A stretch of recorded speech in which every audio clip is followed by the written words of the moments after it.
I've been working on this Stitch Diamond art kit, and I just had to share it because it's surprisingly fun.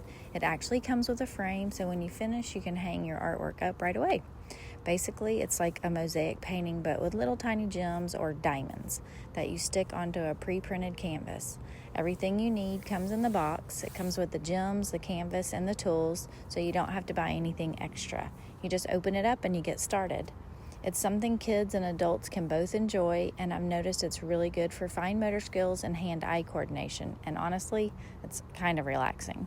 You just focus on placing one gem on at a time, or you can do 2 or 3, and before you know it, you're in this nice, calm rhythm. It's the kind of craft where you can unplug and actually enjoy the process, instead of feeling like you have to rush to finish it. The design is so cute, too. Stitch is going to look so amazing once he's done, and having it framed already makes it feel like a real piece of art. You can display it anywhere, and it's a little sparkly, cheerful reminder of something fun you made yourself. I think what I like most is how simple it is to get started, but how satisfying it feels to complete. It's a small, hands-on project that keeps you focused, relaxed, and gives you something to show for your time when you're done. Honestly, it's just a really fun way to spend a little time, whether by yourself or with your kids, and the end result is just adorable.